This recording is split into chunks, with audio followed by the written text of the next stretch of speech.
ఈ కార్యక్రమాన్ని సమర్పిస్తున్న వారు ఎండిహెచ్ గరం మసాలా. ఆరోగ్యం ఇంకా న్యూట్రిషన్ దొరికే బాడీ స్ట్రాంగ్ గా అవుతుంది. కొంచెం తింటే కడుపు నిండా డైజెషన్ బాగా అవుతుంది. ఎండిహెచ్ సోయా టీ అసలైన ప్రోటీన్. ఇక్కడికి చేరుకునేసరికి మధ్యాహ్నం 3 అయింది. అంటే నార్మల్గా అయితే 4 గంటల్లో వచ్చేయాలి, కానీ 7 గంటలు ఇవాళ ప్రయాణం చేసి ఇక్కడ దాకా మరి ఎన్నో ఆంక్షల నడుమ, ఎన్నో ఆటంకాల నడుమ ఇక్కడ దాకా రావాల్సి వచ్చింది. పెంబర్తిలో అడ్డుకున్నారు ముందు, తర్వాత జనగామలో అడ్డుకున్నారు పోలీసు వాళ్ళు. అట్లాగే ఆ తర్వాత వస్తే గన్పూర్లో, కరుణాపురం దగ్గర, తర్వాత పర్కాల్లో, తర్వాత భూపాలపల్లిలో, తర్వాత కాటారంలో, తర్వాత మహదేవ్పూర్లో, ఇక్కడి దాకా ఎక్కడికక్కడ బ్యారికేడ్లు పెట్టి మేము ఇక్కడికి రాకుండా చేయడానికి ఎన్ని ప్రయత్నాలు చేయాలనో ఉదయం నుంచి హౌస్ అరెస్టులు మా నాయకులై, ఉదయం 5 గంటల నుంచి హౌస్ అరెస్టులు మొత్తం వరంగల్ జిల్లాలో, కరీంనగర్ జిల్లాలో ఎక్కడికక్కడ చేస్తూ ఉన్నారు. నేను అడిగిన మధ్యలో డిఎస్పీ గారు కనబడితే అడిగిన, ఏముందండి మేమేమన్నా దాడి చేయడానికి పోతున్నామా, మేమేమైనా అప్రజాస్వామికమైన కార్యక్రమం చేయడానికి పోతున్నామా, దేనికి పోతున్నామో, మమ్మల్ని ఎందుకు ఆపుతున్నారు ఏంటి అంటే, మాకు తెలియదు సార్, పైనుంచి ఆదేశాలు వచ్చినాయి, పోనీయొద్దని చెప్పిండ్రు, పోనీయం. అట్లా పోనీయరా, నేను ప్రజాప్రతినిధిని, ఒక ప్రధాన ప్రతిపక్ష పార్టీకి నేను వర్కింగ్ ప్రెసిడెంట్గా ఉన్నాను. మరి మా రైతులు ఇవాళ ఎల్నినో ప్రభావంతో, వర్షాభావ పరిస్థితులతోని బాధపడుతున్నారు. అందరు కూడా వర్షాలు ఎప్పుడు పడతాయని బాధపడుతున్నారు. ఓ దిక్కు కింద నీళ్లు పోతున్నాయి గోదావరిలో, అది చూపెట్టాలి కదా మరి మా వాళ్లకు. ఈ ప్రభుత్వానికి సోయి లేదు అంటే ఏం చేస్తాం సార్, మేము ఆదేశాలకు అనుగుణంగా నడుచుకునే ప్రభుత్వ ఉద్యోగులు, మాకు కూడా తెలుసు విషయం, కానీ ఏం చేయమంటారు సార్, మేము కూడా రైతు బిడ్డలమే అని చెప్పి పోలీస్ అధికారులు స్వయంగా వాళ్ళు బాధపడుతూ చెప్తున్న మాటలు. ఇవాళ నేను మీ అందరినీ ప్రార్థించేది ఒకటే, ఇక్కడ మనం ఏదైతే ప్రాంతంలో కూర్చొని ఉన్నామో, కాళేశ్వరం ప్రాజెక్టుకు మరి పునాది పడ్డ గడ్డ, ఎక్కడైతే కాళేశ్వరం ప్రాజెక్టు ప్రాణం పోసుకుందో ఆ ప్రాంతంలో మనందరం కూడా కూర్చున్నాం. అయితే ఇక్కడ మనందరం కూడా గుర్తుపెట్టుకోవాల్సిన అంశం ఏంటి అంటే, ముందుగా ఇవాళ నేను ఎవరినో నిందించడానికో, విమర్శించడానికో, లేదా ఎవరినో 4 మాటలని ఏదో ఒక రకమైన రాజకీయ కక్ష తీర్చుకోవడానికో నేను ఇక్కడికి రాలేదు. ఒకసారి తెలంగాణ నీళ్ల కోసం తల్లడిల్లిన విషయాన్ని మనం గుర్తు చేసుకుంటే, ఎందుకు ఇవాళ మళ్ళీ కన్నెపల్లి దాకా మేమందరం, మా పార్టీ నాయకత్వం మొత్తం ఇక్కడికి రావాల్సి వచ్చిన అవసరం వచ్చిందో మీకు అర్థమవుతుంది. ఈరోజు కాదు, తలాపున పారుతున్న గోదావరి నీళ్ల కోసం తెలంగాణ పోరాటం ఈనాటిది కాదు. దశాబ్దాలుగా మనం వింటూనే ఉన్నాం, పోరాటం జరుగుతూనే ఉంది. బాసరలో ప్రవేశించే గోదావరి నది భద్రాచలం దాకా 100 కిలోమీటర్లు అప్రతిహతంగా తెలంగాణలో పారుతానే ఉంటుంది. మరి బాసర టు భద్రాచలం గోదావరి ప్రవహించిన శతాబ్దాలుగా, దశాబ్దాలుగా తెలంగాణ మాత్రం ఎడారిగానే మిగిలిపోయింది. పాడుకుంటా ఉండేవాళ్ళం చిన్నప్పుడు పాటలు, గలగలా గోదావరి తరలిపోతుంటేను అని. గోదావరి తరలిపోతానే ఉన్నది, వేల టీఎంసీల నీళ్లు సముద్రంలో కలిసి పోతానే ఉన్నాయి. కేసీఆర్ గారు అందుకే గులాబీ జెండా ఎగరవేసింది. రాష్ట్రం సాధిస్తేనే, మనం దేశాన్ని శాసించి రాష్ట్రం సాధించుకుంటేనే స్వరాష్ట్రంలోనే తెలంగాణకు గోదావరి నీళ్లు వస్తాయని చెప్పి కేసీఆర్ గారు ఎప్పుడు చెప్తా ఉన్నమాట. అందుకే నీళ్లు, నిధులు, నియామకాలు అనే అంశం మీదనే మన పోరాటం జరిగింది. సమైక్య రాష్ట్రంలో న్యాయం జరగదు అని చెప్పి పోరాటాలు చేసి చివరికి తెలంగాణ సాధించుకున్నాం. మీ అందరికి తెలుసు, కానీ మళ్ళొకసారి గుర్తు చేయాల్సిన అవసరం ఉన్నది. తెలంగాణ భౌగోళికంగా చూస్తే ఇట్లా ఒక గుడిసె మాదిరిగా ఇట్లా ఉంటుంది. ఒక వరుస నుంచి గోదావరి 80-90 మీటర్ల కాడికెళ్ళి గోదావరి పోతా ఉంటుంది కిందికెళ్ళి. ఇంకో దిక్కుకెళ్ళి కృష్ణానది 110 మీటర్ల కాడికెళ్ళి కృష్ణానది ఇంకో కాడికెళ్ళి పోతా ఉంటుంది. మొదటి నుంచి సమైక్య రాష్ట్రంలో మనకు చెప్పిన కథలు ఏంటంటే, నీళ్లు కిందున్నాయి, భూములు పైనున్నాయి, మరి నీళ్లు పైకి రావాలంటే లిఫ్ట్ చేయడం తప్ప మార్గం లేదు అని చెప్పి మొదటి నుంచి మనకు చెప్తా వచ్చిన ముచ్చట. కానీ కేసీఆర్ గారు రాష్ట్రం సాధించడమే కాకుండా, సాధించిన రాష్ట్రానికి మరి ఒక రైతు బిడ్డ, ఒక రైతు ముఖ్యమంత్రి అయితే ఏం జరుగుతుందో తన సంకల్ప బలంతో చూపెట్టిండు. నీరు పల్లమెరుగు, నిజం దేవుడెరుగు అంటారు. కానీ నీరు పల్లమే కాదు, ఎగువకు కూడా పరుగులు పెడుతుంది, పైకి కూడా తీసుకుపోవచ్చు అని చూపెట్టిన నాయకుడు కేసీఆర్ గారు. తెలంగాణ రాష్ట్రం ఏర్పడంగానే ఒక యజ్ఞం లాగా, ఒక తపస్సులాగా, దశాబ్దాలుగా దగాబడ్డ తెలంగాణకు నీళ్లు ఇవ్వాలే, తెలంగాణ బీళ్లకు నీళ్లు మల్లాలే అని చెప్పి ఒక మహాయజ్ఞానికి కేసీఆర్ గారు శ్రీకారం చుట్టినారు. ఇవాళ మనం ఏ ప్రాంతంలోనైతే కూర్చొని ఉన్నామో, కాళేశ్వరం ప్రాంతంలో, కన్నెపల్లి ప్రాంతంలో, ఇక్కడ గోదావరి 80-90 మీటర్లు సముద్ర మట్టానికి పైన ఇక్కడ ప్రవాహం వారిది గోదావరి నది ఉన్నది.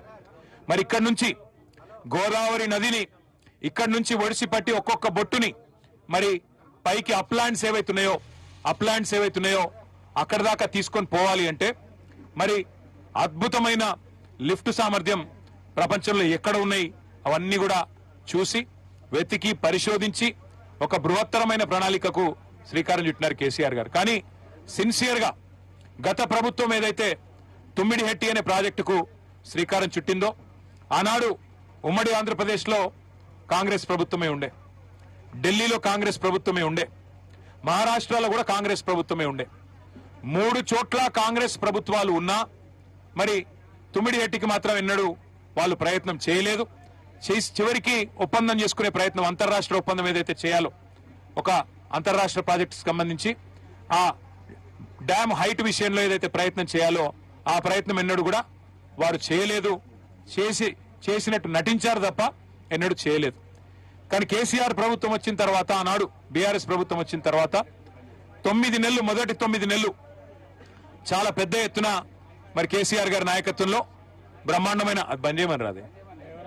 బ్రహ్మాండమైన ప్రయత్నం చేసిన మహారాష్ట్ర ప్రభుత్వంతో కేసీఆర్ గారి నాయకత్వంలో ఆనాడు అప్పటి మహారాష్ట్ర ముఖ్యమంత్రి దేవేంద్ర ఫడ్నవీస్ గారిని సంప్రదించినాం. అయ్యా 152 మీటర్లకు మీరు ఒప్పుకున్నట్టయితే మాకు మా ప్రాంతం మొత్తానికి కూడా లాభమయ్యే ఆస్కారం ఉంటుంది, కాబట్టి మీరు దయచేసి అంగీకరించండి అని చెప్పి వారిని పోయి పూర్తి స్థాయిలో ప్రయత్నం చేయడం జరిగింది. చేస్తే కూడా ఆయన స్పష్టంగా చెప్పినారు మహారాష్ట్ర ముఖ్యమంత్రి గారు, ఈ 152 మీటర్లు ఎత్తు పెంచితే మరి ముందు మునిగేదే నా ప్రాంతం, నేను ప్రాతినిధ్యం వహించే ప్రాంతమే మునుగుతుంది. నేను ఈ డ్యామ్ పెంచొద్దు, హైట్ పెంచొద్దు అని చెప్పి పోరాటాలు చేసిన నేను ప్రతిపక్ష నాయకుడిగా, ఇలా నేను ముఖ్యమంత్రిగా ఉన్నా కాబట్టి నా ప్రాంతం మునుగుతుంటే నేను ఎట్లా ఒప్పుకుంటాను మీరు అనుకున్నారు. సమస్యనే లేదు, ఒప్పుకునే పరిస్థితే లేదు. తుమ్మిడిహెట్టి దగ్గర 152 మీటర్లు. అప్పుడు కాంగ్రెస్ ముఖ్యమంత్రి ఉత్తరం రాసిండు. ఆనాడు కాంగ్రెస్ ముఖ్యమంత్రిగా ఉన్న పృథ్వీరాజ్ చౌహాన్ గారు ఉత్తరం రాసినాడు ఆంధ్రప్రదేశ్ ముఖ్యమంత్రి కిరణ్ కుమార్ రెడ్డి గారికి, మీరు ₹1 ఖర్చు పెట్టినా అది వేస్ట్ అవుతుంది, మేము ఒప్పుకుంటలేము, అనవసర ప్రయాస చేయకండి, ఇది కుదరదు అని నిర్ద్వందంగా. ఆంధ్రప్రదేశ్ లో కాంగ్రెస్ ఉంటది, మహారాష్ట్రలో కాంగ్రెస్ ఉంటది, ఢిల్లీలో కేంద్ర ప్రభుత్వంలో కాంగ్రెస్ ఉంటది. కానీ కాకపోతే యాక్టింగ్ బాగా చేసినారు. తుమ్మిడిహెట్టి దగ్గర కడతాం అని చెప్పి టైం పాస్ చేసినారు, యాక్టింగ్ చేసినారు. తెలంగాణని మభ్యపెట్టే ప్రయత్నం కూడా చాలా పెద్ద ఎత్తున చేసినారు. ఇక 9 నెలలు ప్రయత్నించిన తర్వాత, ఎందుకంటే ప్రజలు మనకిచ్చిన కాలం 5 ఏళ్లు, మరి 5 ఏళ్ల లోపల ప్రాజెక్టు కట్టాలే, తెలంగాణ బీడు భూములకు గోదావరి నీళ్లు రావాలంటే యుద్ధ ప్రాతిపదికన పనులు జరగాలి. ఇక మహారాష్ట్ర ఒప్పుకునే సమస్య లేదు. ఇక వాళ్ళతో పంచాయతీ పెట్టుకుంటే మళ్ళీ ఇది ఇచ్చంపల్లి మాదిరిగానే శాశ్వతంగా పెండింగ్ అయిపోతుందని చెప్పి కేసీఆర్ గారు ఒక జల దౌత్యం చేసి 148 మీటర్ల కాడికి ఒక ఒప్పందం కుదుర్చుకొని ఆ రోజు బేగంపేట విమానాశ్రయంలో దిగిన తర్వాత ఆయన చెప్పిన మాట, నా జీవితంలో తెలంగాణ సాధించిన రోజు ఎంతైతే సంతోషంగా ఉన్నానో ఇలా అంతే సంతోషంగా ఉన్నా అని చెప్పి కేసీఆర్ గారు ప్రకటన చేసి, దీంతో మనకు గోదావరి నీళ్ల మీద మనం ఇట్లంటే అట్లా చేసుకోవచ్చు, తెలంగాణ బీడు భూములకు నీళ్లు తీసుకోవచ్చు అని చెప్పి కేవలం 3.5-4 ఏళ్ల స్వల్ప సమయంలో, రికార్డు సమయంలో, ఎందుకంటే ఒక దిక్కు అప్పటికే పోరాటాలు జరుగుతున్నాయి, శ్రీరామ్ సాగర్ ఎండిపోయే పరిస్థితి వచ్చింది. శ్రీరామ్ సాగర్ పైన మహారాష్ట్ర బాబ్లీ ప్రాజెక్టు కట్టిన తర్వాత శ్రీరామ్ సాగర్ నీళ్లు వచ్చే బంద్ అయింది. అట్లాగే ఇక అమ్మ తెలంగాణ మా ఆకలి కేకల గానమా అని కవులు పాటలు రాస్తున్నారు. పల్లె పల్లెనా పల్లెర్లు మరిచే మా తెలంగాణలోనా అని చెప్పి మరి ఆ రోజుల్లోనే పాటలు కవులు రాస్తున్న పరిస్థితి. అటు తెలంగాణలో, ఇటు మహారాష్ట్రలో, అటు కేంద్రంలో కాంగ్రెస్ ప్రభుత్వం ఉన్నా తట్టెడు మట్టి తీయలే. తుమ్మిడిహెట్టికి ఎన్నడూ కూడా ఒక అడుగు కూడా ముందుకు పడలే. వాస్తవం ఏంది అంటే ఇవాళ ప్రాణహిత కుదరది, ఇంకా ప్రాజెక్టు కుదరది, ప్రాణహిత చేవెళ్ళ అనేది కుదరది, తుమ్మిడిహెట్టి దగ్గర ఆ పరిస్థితి లేదు అని ఖరాఖండిగా మరి అధికారులు చెప్పిన తర్వాత, మహారాష్ట్ర ప్రభుత్వం ససేమిరా అన్న తర్వాత సెంట్రల్ వాటర్ కమిషన్ పెట్టి మరి వ్యాప్కోస్ అధికారులు, కేంద్ర ప్రభుత్వ అధికారులు వాళ్ళందరినీ సంప్రదించి ఇంజనీర్ల సూచన మేరకు బెస్ట్ పాయింట్ ఏంటిది, బెస్ట్ పాయింట్ అంటే ఎక్కడ ఏ ఎండల్లోనైనా, ఎంతటి కరువులోనైనా, ఎంతటి కాటకం వచ్చినా, ఎంతటి ఉపద్రవం వచ్చినా, సూపర్ ఎల్ నినో వచ్చినా బెస్ట్ పాయింట్ ఏది నీళ్లు పట్టితందుకు అంటే, సార్ ప్రాణహిత గోదావరి కలిసినాక కాళేశ్వరం పాయింట్ ఏదైతే ఉన్నదో అక్కడ ఎప్పటికీ నీళ్లుంటాయి, మీకు ఎంతటి కరువు వచ్చినా నీళ్లుంటాయి అని చెప్పి చెబితే ఆ రోజు మరి పెద్దలు ఇంజనీర్ల సూచన, జియాలజిస్టుల సూచన, సెంట్రల్ వాటర్ కమిషన్ సూచనతోని కేసీఆర్ గారి నాయకత్వంలో మనం ఆనాడు కాళేశ్వరం ప్రాజెక్టుకు ఇక్కడ భూమి పూజ చేసుకొని మేడిగడ్డ ఈ కన్నెపల్లి పంప్ హౌస్ తో, లక్ష్మీ పంప్ హౌస్ తో మేడిగడ్డ దగ్గర మనం బరాజ్ కట్టుకున్నాం. ఈ నీళ్లను ఎత్తిపోసే ఒక మహాయజ్ఞానికి శ్రీకారం చుట్టినాం. మహారాష్ట్రకు పోయి స్వయంగా ఒప్పించి మెప్పించి కేసీఆర్ గారు స్వయంగా కష్టపడి ఆ ప్రభుత్వంతో ఒక అంగీకారం కుదుర్చుకొని మరి ఎంత వేగంగా కట్టినారు ఈ ప్రాజెక్ట్ అంటే మీకు చేసే ఐడియా కోసం చెప్తున్నా. ఎవరినో కించపరచాలనో ఎవరినో విమర్శ చేయాలనో కాదు. మన పక్కన ఉంటుంది ఆంధ్రప్రదేశ్ రాష్ట్రం. ఆంధ్రప్రదేశ్ రాష్ట్రంలో నేను పుట్టక ముందు నుంచి, అంటే నాకు ఇంకా ఈ నెలలో 50 ఏళ్ళు వస్తున్నాయి, నేను పుట్టక ముందు నుంచి వింటున్నాం పోలవరం ప్రాజెక్ట్ అని. అంతకుముందు సినిమాలలో కూడా ఉంటుండే, నేను 50 ఏళ్ళు 60 ఏళ్ళ కింద సినిమాలలో కూడా పోలవరం ప్రాజెక్టు గురించి ఎప్పటి నుంచో చెప్తా ఉన్నారు. పోలవరం ఒక గ్రావిటీ బేస్డ్ ప్రాజెక్ట్, కిందికి నీళ్లు తీసుకుపోయే ప్రాజెక్ట్, గోదావరికి అడ్డం కట్టి కిందికి డెల్టాకు నీళ్లు తీసుకుపోయే ప్రాజెక్ట్. దశాబ్దాలుగా వింటున్నా పోలవరం కాలే, ఇంకా కూడా కాలే. 28 అవుతుంది అంటున్నారు, అవుతుంది కావచ్చు 5-6 దశాబ్దాల తర్వాత. 5-6 దశాబ్దాల నుంచి వింటున్నాం. రాజశేఖర రెడ్డి గారు వచ్చిన తర్వాత 2004-05లో పునాది రాయబడ్డది పోలవరానికి. 25, 21, 22 సంవత్సరాలు అనేట్టుంది ఇప్పటికి, ఇంకా పూర్తి కాలే. కానీ కేసీఆర్ గారి నాయకత్వ పటిమ, తెలంగాణకు మీద వాళ్ళకు ఉన్న కమిట్మెంట్ కేసీఆర్ గారికి ఏంది అంటే కాలంతోని పోటీ పడుతూ 80 మీటర్ల నుంచి 620 మీటర్లకు నీళ్లు ఎత్తిపోసే ప్రాజెక్ట్, గ్రావిటీ ప్రాజెక్ట్ కాదు ఇది.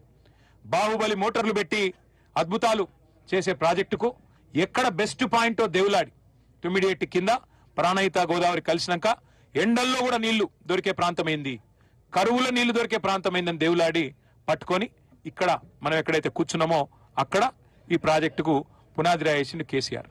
ఇలా కొంతమంది మూర్ఖులు, నేను ఇంకా అంటే బాధపడతారేమో కానీ వాళ్ళు మాట్లాడుతుంటే బాధ అనిపిస్తా ఉన్నది. ప్రపంచంలో అతిపెద్ద లిఫ్ట్ ఇరిగేషన్ ప్రాజెక్టు కాళేశ్వరం, భారతదేశంలో కాదు ప్రపంచంలోనే అతిపెద్ద లిఫ్ట్ ఇరిగేషన్ కాళేశ్వరం. అట్లాంటి కాళేశ్వరాన్ని కేసీఆర్ గారు 4 ఏళ్ల లోపలనే పూర్తి చేసిండ్రు. ఇవాళ అంత పెద్ద ప్రాజెక్టులో చిన్న చిత్కా ప్రాజెక్టు కాదు. ఒక కాళేశ్వరం అంటే మీకు చాలాసార్లు చెప్పినా మళ్ళీ చెప్తా ఉన్నా, కాళేశ్వరం అంటే ఒక బ్యారేజ్ కాదు, ఒక రిజర్వాయర్ కాదు, ఒక పంప్ హౌస్ కాదు, ఒక సబ్ స్టేషన్ కాదు. కాళేశ్వరం అంటే ఒక మేడిగడ్డ కాదు, కాళేశ్వరం అంటే ఒక అన్నారం కాదు, కాళేశ్వరం అంటే ఒక సుందిల్ల కాదు. ఇక్కడ ఒక బ్యారేజ్ ఇక్కడ ఉంది, కానీ కాళేశ్వరం అంటే 3 బ్యారేజీలు, మేడిగడ్డ, అన్నారం, సుందిల్ల, 15 రిజర్వాయర్లు. ఏంటి ఉన్నాయల్లా? మా మిడ్ మానేరు, రాజరాజేశ్వర సాగరు, మలకపేట, లోవర్ మానేరు, అటు పైన రంగనాయక సాగరు, మల్లన్న సాగరు, అట్లాగే కొండపోచమ్మ సాగరు, గంధమల్ల, ఇట్లా 1-2 కాదు, బస్వాపూరు, ఇట్లా 15 రిజర్వాయర్లు ఉన్నాయి. 21 పంప్ హౌజులు ఉన్నాయి కాళేశ్వరంలో. అట్లాగే ఇప్పుడు సరస్వతి పంప్ హౌస్ లాగా, లక్ష్మీ పంప్ హౌస్ లాగా, పార్వతి పంప్ హౌస్ లాగా, ఇప్పుడు మనం ఎక్కడైతే కన్నపల్లిలో ఉన్నామో అది లక్ష్మీ పంప్ హౌస్. ఇట్లా 21 పంప్ హౌస్లు, 19 సబ్ స్టేషన్లు, 203 కిలోమీటర్ల సొరంగ మార్గాలు, అట్లాగే 1531 కిలోమీటర్ల కాలువలు, 98 కిలోమీటర్ల ప్రెజర్ మెయిన్స్, మొత్తం కలిపి 141 టీఎంసీల సామర్థ్యం, ఏది స్టోరేజ్ కెపాసిటీ. మీకు ఒక చిన్న ఐడియా చెప్తా, నేను ఒక చిన్న మాట చెప్తా. తుమ్మిడిఎట్టి ప్రాజెక్టు ప్రాణహిత చేవల్ల అని పెట్టినప్పుడు, తుమ్మిడిఎట్టి దగ్గర సోర్స్ పెట్టినప్పుడు మొత్తం స్టోరేజ్ నిల్వ సామర్థ్యం ఎంత అయ్యా ప్రాజెక్టు అంటే 16 టీఎంసీలు మాత్రమే. దాన్ని 142 టీఎంసీలకు పెంచింది కేసీఆర్ ప్రభుత్వం. మల్లన్న సాగర్ భారతదేశంలోనే అతి పెద్ద artificial man made reservoir, 50 TMC కెపాసిటీతో కట్టిన రిజర్వాయర్ మల్లన్న సాగర్. ఇట్లాంటి ఎన్నో అద్భుతాల సమాహారమే కాళేశ్వరం. అందులో ఒక్క బ్యారేజీలో 370 పైచిలకు పిల్లర్లుండే 3 బ్యారేజీలు కలిపితే ఒక్క బ్యారేజీలో 2 పిల్లర్ల కాడ కొంత కుంగుబాటు వచ్చింది. సరే, అందులో కూడా లంగతనం ఉందనేది మా అందరి అనుమానం. అందులో కూడా ఎలక్షన్ల ముంగటనే జరిగింది, కొంతమంది దుర్మార్గులు ఏదో చేసిండ్రు, ఎలక్షన్లు గెలిచేందుకు కేసీఆర్ ను బద్నాం చేసేందుకని ఒక అనుమానం కూడా మాకున్నది. వాస్తవం ఏంది అంటే ఎక్కడైతే 2 పిల్లర్లు కుంగినాయో ఆ 2 పిల్లర్లు లేదా మొత్తం బ్లాక్, దాన్ని మొత్తం తీసేసి మళ్ళా కట్టినా అయ్యే ఖర్చు 400 కోట్లు, కేవలం 400 కోట్లు మాత్రమే. ఆ బ్లాక్ మొత్తం కట్టినా అందులో రూపాయి కూడా మళ్ళీ ప్రజల మీద పడేది లేదు.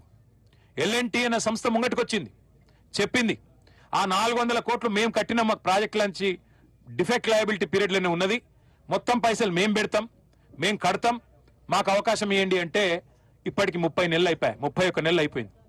31 నెలలు అయిపోయినా కనీసం ఒక అడుగు ముంగట పడలే. ఇవాళటికి కూడా ఒకటే పట్టుకున్నాడు, కాళేశ్వరం కూలేశ్వరం అయిపోయింది, కాళేశ్వరం కూలేశ్వరం అయిపోయింది అని చెప్పి పనికిమాలిన మాటలు, పసలేని విమర్శలు తప్ప ఇంకొకటి ఏమి కాదు. ఇక్కడ ఒక చిన్న ఇంపార్టెంట్ విషయం మీకు చెప్పాలా. ప్రాణహితలో స్టోరేజ్ కెపాసిటీ కేవలం 16.4 టీఎంసీలు. మరి మనకు కాళేశ్వరం ప్రాజెక్టు యొక్క రిజర్వాయర్ల కెపాసిటీ 141 టీఎంసీలు. కాళేశ్వరం ప్రాజెక్టు ద్వారా కొత్త ఆయకట్టుతో పాటు స్థిరీకరించే ఆయకట్టు లెక్క కలుపుకుంటే మొత్తం 40 లక్షల ఎకరాల సామర్థ్యానికి మనకు చివరి దాకా ఎక్కడి దాకా ఉత్తమ్ కుమార్ రెడ్డి గారి శ్రీమతి ప్రాతినిధ్యం వహిస్తున్న కోదాడ నియోజకవర్గంలోని నడిగూడెం, ఇంకోటి మోతే మండలాల దాకా, తుంగతుర్తి, సూర్యాపేట అక్కడి దాకా, అంటే ఆల్మోస్ట్ ఆంధ్ర బార్డర్ దాకా నీళ్ళిచ్చే బృహత్తరమైన ప్రాజెక్టు కాళేశ్వరం ప్రాజెక్టు. అయితే ఇక్కడ ఇంపార్టెంట్ పాయింట్ ఏంటంటే కాళేశ్వరం యొక్క విశిష్టత, గొప్పతనం ఏంటంటే కాళేశ్వరం అంటే ప్రతి సందర్భంలో ప్రతిసారి మేడిగడ్డ నుంచి నీళ్లు లిఫ్ట్ చేసే అవసరం లేదు. ఈ ప్రాజెక్ట్ గొప్పతనం ఏంటంటే 3 రకాల సీజన్లకు, 3 రకాల పరిస్థితులకు తట్టుకొని కాల పరీక్షకు నిలబడే ప్రాజెక్టు కాళేశ్వరం ప్రాజెక్టు. ఒకవేళ దేవుడు దయదలిచి వర్షాలు బ్రహ్మాండంగా పడ్డాయి అనుకోండి, మనం ఇక్కడ అసలు మోటార్లు చాలు చేయాల్సిన అవసరమే లేదు. ఎస్ఆర్ఎస్పి నిండితే మంచిగా బ్రహ్మాండంగా వరద కాలువ పొంగితే సీదా నీళ్లు మిడిమానేరుకు వస్తాయి. మిడిమానేరు నుంచి పైకి ఎటు కావాలంటే తీసుకొని పోవచ్చు. మిడిమానేర్ ఇస్ ద వాటర్ జంక్షన్. కిందికి లోవర్ మానేర్ డ్యామ్ తేవచ్చు, కిందికి మొత్తం ఎక్కడెక్కడ పోవాలో కింది చివరి కాలువ దాకా తీసుకొని పోవచ్చు. బ్రహ్మాండంగా అధిక వర్షపాతం పడితే వరద వస్తే వరద కాలువ ద్వారా, ఫ్లడ్ ఫ్లో ద్వారా బ్రహ్మాండంగా అసలు ఇక్కడ పంపులు ఆన్ చేయకుండా నడపొచ్చు. రెండవది, సాధారణ వర్షపాతం పడితే, ఫ్లడ్ కాకుండా సాధారణ వర్షపాతం పడ్డదనుకోండి, మనకు ఎస్ఆర్ఎస్పి నుంచి కడెం మీదకి వెళ్ళి ఎల్లంపల్లికి వస్తాయి, ఎల్లంపల్లికి వెళ్ళి లిఫ్ట్ చేసుకుంటూ పోవచ్చు. అప్పుడు ఈ 3 బ్యారేజీల్లో నిల్వ ఉంచుకుంటే చాలు, పంపులు చాలు చేయాల్సిన అవసరం లేదు. అంటే అధిక వర్షపాతం పడితే ఫ్లడ్ ఫ్లోతో నీళ్లు తీసుకోవచ్చు, వరద కాలువతో, ఎస్ఆర్ఎస్పి వరద కాలువతో. సాధారణ వర్షపాతం పడితే ఎస్ఆర్ఎస్పి నుంచి, కడెం నుంచి, ఎల్లంపల్లి నుంచి నీళ్లు తీసుకోవచ్చు. అసలు వర్షమే పడలేదు అనుకోండి, ఈ సంవత్సరం లాగా వర్షమే పడలే, కరువు ఉన్నది, ఎల్నినో ఉన్నది, అయినా సిడబ్ల్యూసి లెక్కల ప్రకారం ఎక్కడ దొరుకుతాయి నీళ్లు తెలంగాణలో అంటే గోదావరి మీద, ఇక్కడ ఇప్పుడు ఎక్కడైతే మనం కూర్చున్నామో కన్నెపల్లిలో ఒక అక్కడ దొరుకుతాయి. ఇవాళ మీకు చూపెడుతందుకు వచ్చింది, మాకేమి పని లేకనో పొద్దుపోకనో కానే కాదు. ఇప్పుడు ఏం ఎలక్షన్లు కూడా లేవు, మాకు వచ్చేదేం లేదు. రైతుల అవస్థలు చూడలేక కేసీఆర్ గారు మాకు ఆదేశం ఇచ్చిండు. అరే కింద నీళ్లున్నాయి, ఇవాళ ఈ రోజు 4 గంటల ప్రాంతంలో నేను చెప్తా ఉన్నా, మీరు కావాలంటే అధికారులను అడగొచ్చు. ఇక్కడికి వచ్చినప్పుడు మేము అడిగినాం.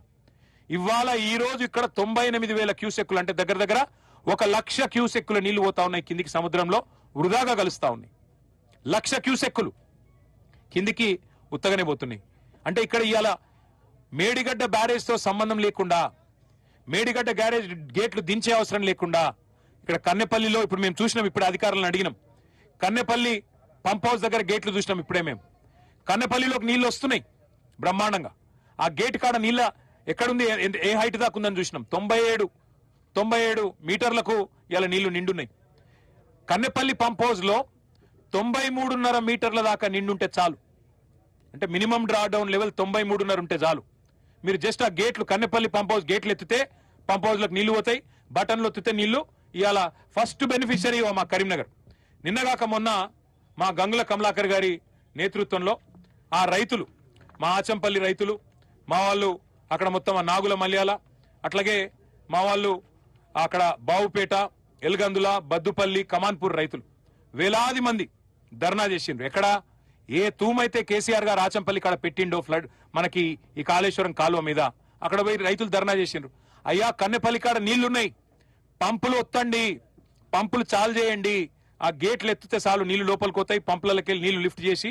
మేడిగడ్డ బ్యారేజ్ తో సంబంధమే లేదు, ఆ బ్యారేజ్ ను ముట్టే అవసరమే లేదు, నీళ్లు తీసుకొని మాకు మొత్తం నీళ్లు వస్తాయి, దయచేసి మాకు ఇవ్వండి అని చెప్పి కమలాకరణ దగ్గరకు వస్తే, ఇక ప్రభుత్వానికి చెప్పినా దున్నపోతుకు చెప్పినా ఒకటే, నేను కూడా మీతో వస్తా అని చెప్పి మా గంగుల కమలాకర్ గారు పోయి ధర్నా చేసిండు. ఇలా ఒక కరీంనగర్ కాదు, మా సొప్పదండి మాజీ ఎమ్మెల్యే సుంకె రవిశంకర్ గారు మొన్న పోయి బోయిన్పల్లి మండలం మిడ్మానేరులో నీళ్లు లేవు, 27 టీఎంసీల సామర్థ్యం ఉన్న ప్రాజెక్టు, ఇవాళ 7 టీఎంసీల నీళ్లు లేవు, మొత్తం ఎక్కడికక్కడ ఎడారిలాగా మారిపోయింది. అందులో పోయి క్రికెట్ ఆడిండు మా రవిశంకర్ అన్న పొలగాళ్లతో, ఎందుకంటే నీళ్లు లేవు. అది పరిస్థితి. మా బాలకిషన్ అన్న, రసమై బాలకిషన్ అన్న అవతల దిక్కు కందికట్కూరు కాడ నీళ్లు లేవు. అందుకే మా మిడ్మానేరు నింపండి అని చెప్పి మా రసమై బాలకిషన్ గారు అన్నపూర్ణలో నీళ్లు లేవు, అన్నపూర్ణ రిజర్వాయర్ లో ఇల్లంతకుంటకు నీళ్లు ఇచ్చేది, మా నింపండి కన్నెపల్లి కాడ పంపులు ఆన్ చేయండి అని చెప్పి ఆయన ప్రెస్ మీట్ పెట్టిండు. ఇలా మొత్తం కాళేశ్వరం సిస్టమ్ ద్వారా మనం గుర్తుపెట్టుకోవాల్సింది ఒక చిన్న మాట నేను చెప్పి మీకు ఉదాహరణ కింద చెప్తా ఉన్నా. ప్రతిసారి మేడిగడ్డ నుంచి ఎత్తిపోయాల్సిన అవసరం లేదు నీళ్లు. మళ్ళీ చెప్తున్నా, ఎక్కడ నీళ్లు లేకపోతే మొత్తం రాష్ట్రంలో వర్షాభావ పరిస్థితులు ఉంటే ఇక్కడ నుంచి తీయచ్చు. ఏది కన్నెపల్లి నుంచి కడెం నీళ్ళు వస్తే ఎల్లంపల్లికి అక్కడ నుంచి లిఫ్ట్ చేసుకోవచ్చు, ఎల్లంపల్లి నుంచి లిఫ్ట్ చేసుకోవచ్చు. శ్రీరామ్ సాగర్ నిండితే ఇంతకుముందు నేను చెప్పినట్టు ఫ్లడ్ ఫ్లో వస్తే మిడిమానేరు నుంచే తీసుకోవచ్చు. అంటే చివరికి ఒకవేళ శ్రీరామ్ సాగర్ లో కూడా నీళ్లు లేవనుకో, ఈ కాళేశ్వరం గొప్పతనం ఏంటంటే ఎస్ఆర్ఎస్పీలో కూడా నీళ్లు లేవనుకో, ఎస్ఆర్ఎస్పీ కూడా ఉన్న ఫ్లడ్ ఫ్లో ఏదైతే ఉందో రివర్స్ పంపింగ్ ద్వారా అదే ఫ్లడ్ ఫ్లోలో నీళ్లు పైకెత్తిపోసి ఎస్ఆర్ఎస్పీని కూడా నింపే బృహత్తరమైన ప్రాజెక్టు కాళేశ్వరం ప్రాజెక్టు. ఇలా కన్నెపల్లి నుంచి ఒకవేళ ఎస్ఆర్ఎస్పీలో నీళ్లు లేకపోతే ఎస్ఆర్ఎస్పీ కూడా నింపుకోవచ్చు, నిజాం సాగర్ నింపుకోవచ్చు మల్లన్న సాగర్ నుంచి. ఒక మాటలో చెప్పాలంటే పాత 10 జిల్లాల తెలంగాణ ఉండే కదా, ఒక రంగారెడ్డి జిల్లా మహబూబ్ నగర్ జిల్లా తప్ప హైదరాబాద్ కూడా మంచినీళ్ళు ఇచ్చే ప్రాజెక్టు కాళేశ్వరం ప్రాజెక్టు. మిగతా 7 జిల్లాలకు సాగునీరు ఇచ్చే ప్రాజెక్టు కాళేశ్వరం ప్రాజెక్టు. అది కాళేశ్వరం యొక్క గొప్పతనం, అది కాళేశ్వరం అనే ప్రాజెక్టు యొక్క అద్భుతమైన డిజైన్. ఇవాళ ఎంత గొప్ప మాట అంటే సూర్యాపేటలో జగదీశ్వర్ రెడ్డి గారు మోతే మండలం అనుకుంటా, అక్కడ పెన్పహాడ్ మండలంలో సీతారాం తాండా అనే ఒక ఊరుంటది. దానిలో రావి చెరువు చివరి కాళేశ్వరం కాకతీయ కాలువ ద్వారా కాకతీయ కాలువ నుంచి కాళేశ్వరం నీళ్ళు వచ్చి చివరి మడికి అందేది సీతారాం తాండాలోని రావి చెరువు. ఆ రావి చెరువు కాడ మన గిరిజనులు అడుగుతున్నారు జగదీశ్ అని, అయ్యా పోయి కన్నెపల్లిలో కొట్లాడండి, మీరు తుంగతుర్తి నాయకులు మా కిషోర్ గారు, మా కోదాడ నాయకులు మీరందరూ పోయి కొట్లాడి మాకు నీళ్లు తీసుకురండి అని చెప్పి వారందరూ కొట్లాడమని అడుగుతా ఉన్నారు. మా సత్యవతి గారు ఇక్కడనే ఉన్నారు, మా మాలోత్ కవిత గారు ఉన్నారు. మహబాద్, డోర్నకల్, పాలకుర్తి నియోజకవర్గాల్లో ఎన్నడూ కూడా కాకతీయ కాలువల్లో అక్కడ డిస్ట్రిబ్యూషన్ ఛానళ్లలో ఎన్నడూ నీళ్లు లేవు. ఇవాళ ఆ ప్రాంతం మొత్తానికి నీళ్లు ఇచ్చింది కాళేశ్వరం ప్రాజెక్టు. మాకు మెదక్ జిల్లాలో కూడవెల్లి వాగు ద్వారా నాకు నా నియోజకవర్గమైన సిరిసిల్లలోని అప్పర్ మానేరు ప్రాజెక్టు కూడా నీళ్లు ఇచ్చింది. అప్పర్ మానేరును ఎర్రటి ఎండల్లో అప్పర్ మానేరు మత్తడి దుంకిందంటే, అలుగు పొంగిందంటే దానికి కారణం కాళేశ్వరం జలాలు, గోదావరి నీళ్ళు ఇక్కడికి లిఫ్ట్ చేయడం. ఇదంతా ఎందుకు చెప్తా ఉన్నా అంటే మంత్రికి కూడా ఇవాళ తాగునీళ్ళు లేని పరిస్థితి. ఇందాక వస్తుంటే సోదరుడు కూడా అదే చెప్తా ఉన్నాడు. అట్లాగే ఇవాళ పరిస్థితి ఏంటంటే హైదరాబాద్ లో ఇవాళ వాటర్ ట్యాంకర్లు పెరిగినాయి. హైదరాబాద్ ప్రజలు కూడా చూస్తా ఉన్నారు. హైదరాబాద్ లో ఇవాళ వాటర్ ట్యాంకర్లు 15,000 పైచిలకు వాటర్ ట్యాంకర్లు పెరిగినాయి. ఎందుకు? మంచినీళ్ళకి అక్కడ కూడా గోసైతా ఉన్నది. ఇవాళ ఈ ప్రభుత్వ తెలివి తక్కువ తనంతో ఇవన్నీ జరుగుతూ ఉన్నాయి. కాళేశ్వరం అంటే ఇప్పుడు నేను చెప్పిన 15 రిజర్వాయర్లు మాత్రమే కాదు, ఎన్ రూట్ ఉండే ప్రతి చెరువు నింపుకోవచ్చు. భూగర్భ జలాలు పెరిగినాయి ఇందాక మధు గారు చెప్పినట్టు. ఆ రకమైన కార్యక్రమం మరి కాళేశ్వరం. కానీ ఇవాళ ప్రభుత్వం ప్రచారం, నిన్న కూడా ముఖ్యమంత్రి గారు అరే 94,000 కోట్లు ఖర్చైన ప్రాజెక్టులో 1,00,000 కోట్లు ఎట్లా కుంభకోణం అవుతుంది, అవినీతి అవుతుంది అని చెప్పి నేననడం కాదు, రేవంత్ రెడ్డి గారికి పిల్లనిచ్చిన మామ పద్మారెడ్డి గారు కూడా అన్నారు. ఇది ఉత్తర రాజకీయం ముచ్చట, 94,000 కోట్లు ఖర్చైన ప్రాజెక్టులు 1,00,000 కోట్ల కుంభకోణం ఎట్లయితుందా అని. అయినా ఆయన ముఖ్యమంత్రి అయి సగం టైం అయిపోయినా ఇంకా అదే సొల్లు పురాణం, ఇంకా అదే పనికి మాలిన మాటలు. ఆ మధ్యన నేను ఒక రైతుది వీడియో చూసిన, ఎంత గొప్పగా మాట్లాడిండంటే, అవునయ్యా సరే కేసీఆర్ కట్టిండు, దానిలో 2 పిల్లర్లకు ఏదో అయ్యింది అనుకుందాం, నువ్వు చెప్పింది నిజమే అనుకుందాం, వాజీబే.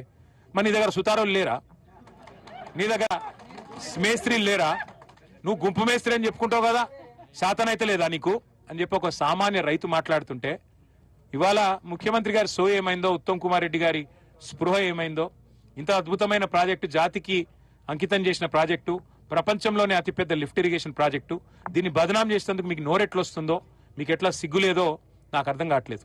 ఇవాళ ఉత్తమ్ కుమార్ రెడ్డి డైలాగులు కొడుతున్నాడు, రికార్డు స్థాయిలో ధాన్యం కొనం. నేను అడుగుతున్నా ఉత్తమ్ కుమార్ రెడ్డి గారిని, 2014 మునుపు, ఇంకా సిగ్గులేని మాట కూడా చెప్తున్నాడు, కాళేశ్వరంతో సంబంధం లేకుండానే రికార్డు స్థాయిలో ధాన్యం. నేను అడుగుతున్నా ఉత్తమ్ కుమార్ రెడ్డిని, మరి కాళేశ్వరం 2014 ముందు లేదు, అప్పుడు ఎందుకు పండలే పంటలు? అప్పుడు మీరే కదా ఉన్నది, అప్పుడు ఎందుకు గాలే రికార్డు స్థాయిలో పంటలు? చెప్తావా? దమ్ముందా సమాధానం చెప్పేది? సిగ్గుండాలా మాట్లాడడానికైనా? అంటే కొద్దిగానైనా ఏమనుకుంటారో అన్న సోయి ఉండాలా. అంతెందుకయ్యా ఉత్తమ్ కుమార్ రెడ్డి, నీ కోదాడకు మీ శ్రీమతి ప్రాతినిధ్యం వహిస్తున్న నియోజకవర్గంలో ఎన్నడన్నా సూర్యాపేట జిల్లాలో కాకతీయ కాలువల్లో నీళ్లు వచ్చినాయా? ఎన్నడన్నా ఆ టేలెంట్ గ్రామాలకు నీళ్ళు వచ్చినాయా కాళేశ్వరం వచ్చేదాకా? కాళేశ్వరం వచ్చినాకనే కదా గోదావరి జలాలు రావి చెరువు ముట్టింది, రావి చెరువులోని గిరిజన భూములను తడిపింది. అందుకే సిగ్గులేని మాటలు మాట్లాడవద్దని మంత్రి గారికి నేను విజ్ఞప్తి చేస్తా ఉన్నా. ఇంక చెప్పాలంటే చాలా ఉన్నాయి లెక్కలు, కానీ ఒకటి మాత్రం వాస్తవం. కాళేశ్వరం సాధించిన అతిపెద్ద విజయం ఏంది అంటే రైతు ఆత్మహత్యలు ఆపింది, బ్రతుకు భరోసానిచ్చింది రైతుకి. తెలంగాణలో భూముల విలువ పెరిగింది కాళేశ్వరం వల్ల, తెలంగాణ రైతుకు విలువ పెరిగింది కాళేశ్వరం వల్ల. తెలంగాణ పంజాబ్ను హర్యానాను తలదన్ని #1 రాష్ట్రంగా వరిధాన్యం ఉత్పత్తిలో #1 అయింది. నేను అడుగుతున్నా ముఖ్యమంత్రి గారిని, రోజు తెల్లారు లేస్తే ఎకసెక్కపు మాటలు కాదు, తగ్గిన ఆత్మహత్యల్ని, కాపాడిన ప్రాణాల్ని ఏ లెక్కతో కొలుస్తావు నువ్వు? ఏ కొలమానంతో కొలుస్తావు? ఏ కాస్ట్ బెనిఫిట్ అనాలిసిస్ తో చెప్తావు కాళేశ్వరం యొక్క ప్రయోజనం విలువ? నేను అడుగుతా ఉన్నా. మేము కూడా వస్తుగా మాట్లాడచ్చు ఇవాళ కావాలంటే. 2 పిల్లర్లు పడిపోతేనే నువ్వు ఏదో పడిపోయింది ఆకాశం ఇది కింద పడ్డది అన్నట్టు మాట్లాడుతున్నావు. మరి నీ అవినీతి వల్ల నీ ప్రభుత్వ అసమర్థత వల్ల ఎస్ఎల్బీసీ టన్నల్ కుప్పగులలే, 8 మంది చచ్చిపోలే. సిగ్గుందా మరి నీ ప్రభుత్వానికి? ఎస్ఎల్బీసీ టన్నల్ కుప్పగూలితే 8 మంది అందులో కార్మికులు సజీవ సమాధి అయితే ఈ రోజుకు వాళ్ళ శవాలు కూడా తీయలేను. మేమన్నామా మొత్తం కుప్పగూలిపోయిందని? ప్రమాదం జరిగిండొచ్చు, నీ అవినీతి వల్లనే జరిగిందో, నీ కమిషన్ల కకృతి వల్ల జరిగిందో, దేని వల్ల జరిగిందో జరిగింది. అట్లాగే సుంకిశాల రిటైనింగ్ వాళ్ళు కూలలేదా నీ ప్రభుత్వంలో? అంతెందుకండి, పక్క రాష్ట్రం ఆంధ్రప్రదేశ్లో ఎన్నిసార్లు కేంద్ర జలసంఘం కడుతుంది, ఆంధ్రప్రదేశ్ ప్రభుత్వం కాదు, కేంద్ర జలసంఘం కడుతున్నది పోలవరాన్ని. డయాఫ్రామ్ వాళ్ళు, కాఫర్ డ్యాంలు ఎన్నిసార్లు కొట్టుకొని పోయినాయి? 3 సార్లు కొట్టుకొని పోయింది. వాస్తవం కాదా?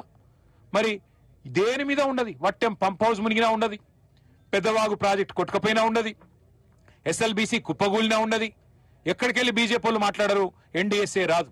ఒక్కటి మేడిగడ్డ మీద మాత్రం, కాళేశ్వరం మీద మాత్రం కక్ష. ఎందుకు?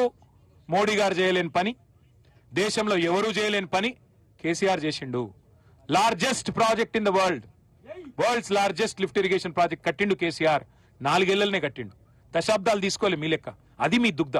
కేసీఆర్ మీద కక్షతో ఇవాళ రైతుకు శిక్ష వేసే ప్రయత్నం చేస్తా ఉన్నారు. నేను గౌరవ ముఖ్యమంత్రిని, ఈ రాష్ట్ర ప్రభుత్వాన్ని, తెలంగాణ రైతుల తరపున కోరేది ఒకటే. కన్నెపల్లిలో ఇవాళ కళ్ళ ముందు నుంచే 1,00,000 క్యూసెక్లు నీళ్లు పోతున్నాయి. మీరు తప్పించుకోజాలరు. మీ బాధ ఏందో మాకు అర్థమైంది. ఏంటిది మీ బాధ? ఇప్పుడు కన్నెపల్లిలో పంపులు ఎత్తితే, ఆ గేట్లు ఎత్తితే నీళ్లు వస్తాయి, మీకు కూడా తెలుసు. మీకు వారం రోజుల్లోనే అన్ని రిజర్వాయర్లు నింపే కెపాసిటీ ఆ పంపులకు ఉంది. బాహుబలి మోటార్లు పెట్టిండు కేసీఆర్. ఒక్కొక్క మోటార్ కెపాసిటీ 139 మెగావాట్లు. అద్భుతమైన పంపులు. ఇంజనీర్లను అడిగినాం, ఏమైనా మెయింటైన్ అయినా చేస్తుర్రా అంటే, సంవత్సరం ఆయే సార్, ఎవరు దిక్కులేడు, కానీ మేమే మెయింటైన్ చేస్తున్నాం, ఏదో అట్లా కాపాడుతున్నామని చెప్తున్నారు. వాళ్ళ వాస్తవం ఏంటంటే, మీ భయం మాకు తెలుసు రేవంత్ రెడ్డి గారు. మీ భయం ఏంది? నీళ్ళు ఇస్తే యూరియా ఇయ్యాలి. నీకు యూరియా ఇచ్చే తెలివే లేకపాయ. నీళ్ళు ఇస్తే యూరియా అడుగుతారు కదా రైతులు, నీకు యూరియా ఇచ్చే ముఖం లేదు. నీళ్ళు ఇస్తే పంట వండుతుంది, పంట వండితే మళ్ళీ నువ్వు పంట కొనాలనే. పంట కొనాలంటే నీకు తెలివి లేదు, సంచులు ఇచ్చే తెలివి లేదు. పంట వండితే మళ్ళీ కరెంట్ ఇవ్వాలి, కరెంట్ ఇచ్చే తెలివి అంతకంటే లేదు. పంట వండితే మద్దతు ధర ఇవ్వాలి, మళ్ళీ రైతుల ఖాతాల్లో పైసలు వేయాలి, అది ఇవ్వాయే. పంట వండితే మళ్ళీ బోనస్ ఏదని అడుగుతాం. నీ భయం ఏంటంటే, రైతులు ఎండినా పర్వాలేదు, తెలంగాణ నాశనమైనా పర్వాలేదు, కానీ ఇట్లనే బదనాం చేసుకుంటా బతకాలి, ఇంకో 2 ఏళ్ళు టైంపాస్ చేయాలి అని నువ్వు అనుకుంటున్నావు. ఎన్డీఏ వీటిని అడ్డం పెట్టుకుని బతుకుదాం అనుకుంటా ఉన్నావు. నేను రేవంత్ రెడ్డి గారికి చెప్తున్నా, నువ్వు ఎన్ని కథలు పడ్డా, వాస్తవం ఏంటంటే నువ్వెన్ని కథలు పడ్డా, కాళేశ్వరం అనేది ఈ రాష్ట్రానికి ఒక వరం. కాళేశ్వరం కేసీఆర్ గారు మనకిచ్చిన ఒక అద్భుతమైన వరం. నువ్వు కాళేశ్వరం వరం ఎట్లనో నువ్వు ఈ రాష్ట్రానికి శనేశ్వరం. నేను చెప్తలేను ఇది, నాకు జగిత్యాల సభలో మా జీవన్ రెడ్డి గారు చెప్పిండు, ఈ రాష్ట్రానికి పెట్టిన శని వదిలిపోవాలన్నాడు. ఆ శని ఎవరో కాదు, రేవంత్ రెడ్డే. 100 ఏళ్ల వరకు ఎంత కరువు వచ్చినా తెలంగాణలో రైతుకు ఆగం కాకుండా కట్టిన ప్రాజెక్టు కాళేశ్వరం. మరి ఇట్లాంటి ప్రాజెక్టు ఇవాళ నేను అంటా ఉన్నా, అయ్యా రేవంత్ రెడ్డి గారు, మీకు మనసు లేకపోతేనో తెలివి లేకపోతేనో నేను అడుగుతున్నా, మాకు అప్పచెప్పు, మా నాయకుడు కేసీఆర్ గారికి అప్పచెప్పు, ఒక వారం రోజులు అప్పచెప్పు, మళ్ళీ నీ పదవి నీకే ఇస్తాం, భయపడకు. ఒక వారం రోజులు కేసీఆర్ కు కాళేశ్వరం అప్పచెప్పు. ఒక 4 సిఈలను, కొంతమంది డిఈలను, ఏఈలను, ఎస్సీలని ఒక్క వారం రోజులు అప్పచెప్పు. మొత్తం తెలంగాణ నిండా మళ్ళీ నీళ్లు వారించి చూపెట్టే బాధ్యత మాది. నీకు చేత కాకపోతే మాకు అప్పచెప్పు. ఇవాళ నేను మీ అందరినీ మా మీడియా మిత్రులను కూడా కోరుతా ఉన్నా, 1,00,000 క్యూసెక్కులు మీ కళ్ళ ముందు నుంచే పోతా ఉన్నాయి. ఇవాళ సింపుల్, ఇక్కడ ఏం లేదు. కన్నెపల్లిలో పంప్ లాంచ్ చేస్తే 13.5 కిలోమీటర్లు గ్రావిటీ ద్వారా అక్కడ అన్నారం చేరుతాయి. ఆడికెళ్ళి వెంటనే మరి సింపుల్ గా మీరు 93 మీటర్ల నుంచి ఇక్కడ లిఫ్టింగ్ చేయొచ్చు. 97 మీటర్ల మీద ఇప్పుడు పార్కం ఉన్నది. 93 మీటర్ల కాడనే లిఫ్టింగ్ చేయొచ్చు. మొత్తంగా ఈ రోజు తెలంగాణలో ఇక ఇక్కడ ఇది చూడొచ్చు మీరు, ఇక పత్రికలు రాస్తా ఉన్నాయి, ఎల్ నీనో మరింత తీవ్రతరం. గవర్నమెంట్ చెప్తా ఉంది, ఇగో ఇక్కడ చూడండి, ఎల్ నీనో వేగంగా బలపడవచ్చని ప్రపంచ వాతావరణ సంస్థ చెప్తున్నది. వర్షాలు పడై అని చెప్పి ప్రపంచ వాతావరణ సంస్థ చెప్తుంది. 3 నెలలకెళ్ళి చెప్తున్నారు, ఒక ఈ నిన్న మొన్న చెప్పలే. ఎల్ నీనో సూపర్ ఎల్ నీనో అని 3 నెలలకెళ్ళి చెప్తున్నారు. మరి 3 నెలల్లో కనీసం గీ తెలివి లేదా నీకు? చిన్నగా ఒక పాయ తీసి గోదావరిలో గిన్ని నీళ్ళు వస్తున్నాయి, ఆ పాయ కన్నెపల్లి పంపోజిక్కు మలిపి నువ్వు దాన్ని ముట్టకు మేడిగడ్డను. సరే నీకు ఇష్టం లేదు, మాకు అర్థమైంది. మేడిగడ్డ ముట్టే అవసరమే లేదు. అక్కడికి వెళ్ళి ఒక పాయ ఆల్రెడీ ఏదైతే ఇళ్ళకి వస్తూనే ఉందో నీళ్లు ఎత్తిపోస్తే చాలు. ఇలా 26 జిల్లాల్లో వర్షాభావ పరిస్థితులు ఉన్నాయి, మైనస్ వర్షపాతం. తెలంగాణలోని 33 జిల్లాలుంటే 26 జిల్లాల్లో కరువు పరిస్థితులు ఉన్నాయి. నీకు మరి ఆ సోయి లేదా? 3 నెలల నుంచి వాతావరణ శాస్త్రవేత్తలు పెద్దలు చెప్తుంటే ఆ సోయి లేదా అని నేను అడుగుతున్నా. అట్లాగే మీరు చూసినట్టయితే ఇంకా ఎంత అద్భుతం చేయొచ్చు అంటే, ఈరోజు ఇక్కడ లిఫ్టింగ్ స్టార్ట్ చేస్తే ఇప్పుడే నేను చెప్పినట్టు ఎస్ఆర్ఎస్పి నింపొచ్చు, మల్లన్న సాగర్ నింపుకోవచ్చు, నిజాం సాగర్ నింపుకోవచ్చు, చివరి మడి దాకా కింద కోదాడ దాకా నీళ్ళు ఇవ్వచ్చు. అంటే మొత్తం పాత 7 జిల్లాలు హైదరాబాద్ తాగునీటితో సహా పాత 7 జిల్లాలకు ఇవాళ ఇక్కడ నుంచి సౌలత్ ఉంది. రోజుకు 2 టీఎంసీలు ఎత్తిపోయొచ్చు. 2 టీఎంసీలు అంటే ఎవరికైతే కొద్దిగా పరిమాణం తెలియదో వారికి చెప్తా ఉన్నా. మీరు ట్యాంక్ బండ్ చూసింటారు హైదరాబాద్లో, ట్యాంక్ బండ్లో పట్టేది 1 టీఎంసీ. అంటే రోజు హుసేన్ సాగర్ 1 టీఎంసీ. అంటే రోజుకు 2 హుసేన్ సాగర్లో పట్టేటన్ని నీళ్లు లిఫ్టింగ్ కెపాసిటీ ఈ మోటార్లకు ఉన్నది. కాబట్టి ఇవాళ తెలంగాణ రైతన్నలకు కూడా మేము చెప్తా ఉన్నాం, రేవంత్ రెడ్డి ప్రభుత్వం చేస్తున్న ఈ ద్రోహాన్ని చూడండి. నీళ్ళు ఇక్కడ పోతున్నాయి. మా కరీంనగర్ రైతులారా, నిజామాబాద్, ఆదిలాబాద్, నల్లగొండ, వరంగల్ రైతన్నలారా, నీళ్లు పోతున్నాయి. దయచేసి మీరు కూడా రండి, చూడండి, మరి ప్రభుత్వాన్ని గల్లబట్టి నిలదీయండి. కేసీఆర్ ఉంటే ఈ పరిస్థితి ఉంటుండేనా? ఆలోచన చేయండి. కేసీఆర్ ఉంటే ఇవాళ ఇంకా మిగతా అన్ని బంద్ చేసైనా సరే, ఇంకా ఏమైనా వేరే ఖర్చులుంటే పక్కకు పెట్టైనా సరే రైతు బంద్ వేస్తాడు, టైంకు రైతుకు నీళ్ళు ఇస్తాడు, పంటలు కొంటాడు. ఇదంతా మీకు ఎరికే, మీ అనుభవంలో ఉంది, నేను చెప్పాల్సిన అవసరం లేదు. ఇవాళ కేవలం సాగునీరే కాదు, హైదరాబాద్లో తాగునీటికి కూడా కటకట వచ్చే పరిస్థితి ఉన్నది. కాబట్టి మా సోదరులతో సోదరిమణులతో నేను కోరేది, ప్రభుత్వం మీద కలిసికట్టుగా ఒత్తిడి పెంచుదాం. ప్రభుత్వం కనుక దిగి వచ్చి మరి స్పందించకపోతే అవసరమైతే మా నాయకుడు కేసీఆర్ గారితో సంప్రదించి అవసరమైతే మరి తొందరలోనే ఒక 50-60 వేల మందితోని కన్నెపల్లి పంప్ హౌస్ ముట్టడించైనా సరే మేమే అవసరమైతే పంపులు ఆన్ చేసే ప్రయత్నం కూడా చేస్తాము. మా నాయకులతో మా పార్టీలో కూడా. ఈ కార్యక్రమాన్ని సమర్పించిన వారు MDH గరం మసాలా, MDH దమాలు, దాల్ తడకా మరియు మష్రూమ్ మసాలా. MDH తో భోజనం ఎల్లప్పుడూ రుచికరం. MDH సదా మీకు కొత్త రుచినివ్వడానికి తయారుగా ఉంటుంది.